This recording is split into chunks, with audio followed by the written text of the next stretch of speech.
To get ready for highlining, it's best if you use a super stretchy slackline like the Slacktivity Traveler slackline. I took this one here because I didn't want to carry around a lot. It's only 1 kilo, so I just took it here to this beautiful place. And walking 10 steps means you build up some control on the slackline. On a rodeo, sometimes you don't have enough space, so just walk as many steps as your spot allows. And if after, for example, 6 steps, it's finished, you can keep counting the steps just by walking backwards. Starting and stopping a surf is a really important skill if you go highlining. Because here on the ground, obviously, I can just use the ground to start and stop. But when you're on a highline, you don't have the ground. So after a leash fall, you just keep surfing and you get dizzy. But if you have control over the surf, it's going to be much better. And if you're capable to start a surf, it's just also going to be more fun. So as a kid, I'm sure you remember being on a swing. The motion there was when you put the feet to the front, the swing went to the front. When you put the feet to the back, the swing went to the back. Additionally, on the slackline, when you have the feet to the front, you want to lean this side. And when having the feet to the back, you lean this side. So if I just keep going with that motion, I will be able to start a surf. And to do so, it's important to have enough air underneath the slackline, otherwise I just keep touching the ground. Now you see how the slackline is accelerating. So now I start doing the opposite motion to be able to stop the surf.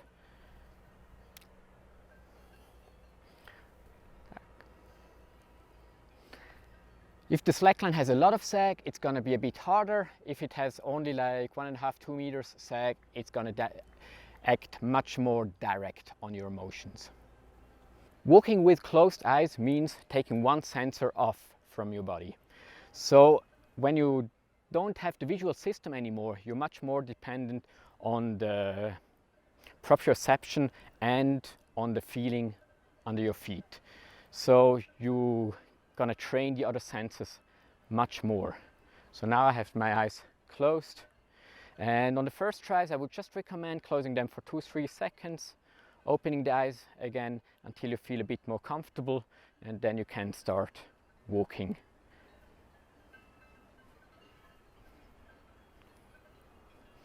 And walking with closed eyes, it's just an amazing pre-exercise for highlining or waterlining, because there the visual sense will be a bit less good, because your entire life you learned walking with the ground maybe 1.5 meters from your eyes, and you always used all the peripheric information to keep balance on your feet.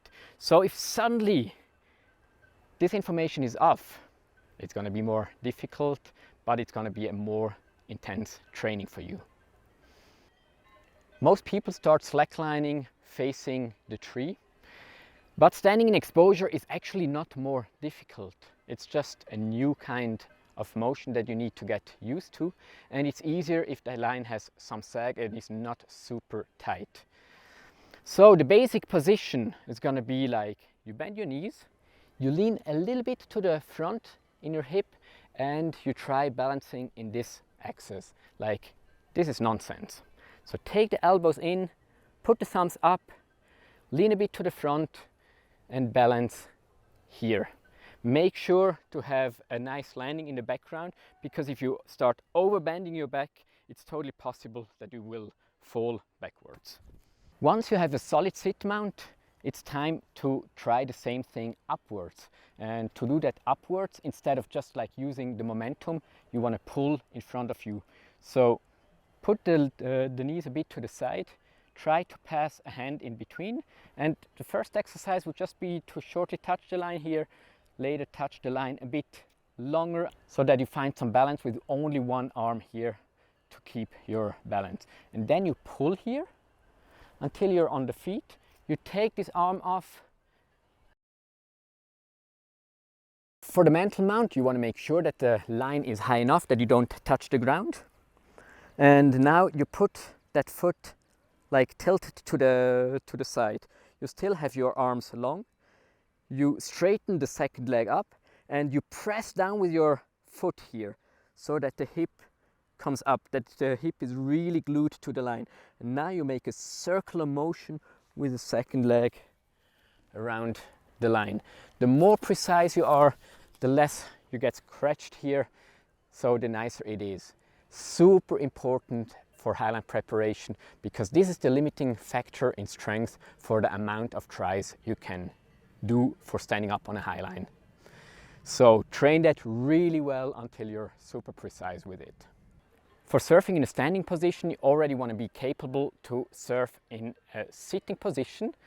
And now you can start the surf with the free leg. So if I move the free leg to this side, the line's going to go to that side. To go back, I put the leg back on the line.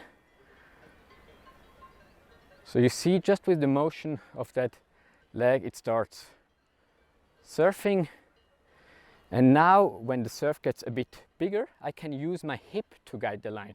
So when I move the hip to that side, the line's going to go that side. When I move the hip this side, the line's going to go this side. So this looks like this now. I mean, I can mainly move the hip backwards, and to go to the front, I just have it in an upright position. Once the surf gets bigger, I can start to go for a push surf. So I try to, like in a half pipe basically, like push into the edge. And then when you want to stop the surf, you just do the opposite motion. And now I stop the surf. Try to not go too big at the beginning, just like surf a bit and keep control. It's more important to spend some time surfing instead of going huge. Only when you have some real good control, only then try to go bigger with the surf. Sanding the line means just walking the entire distance of the slackline without falling.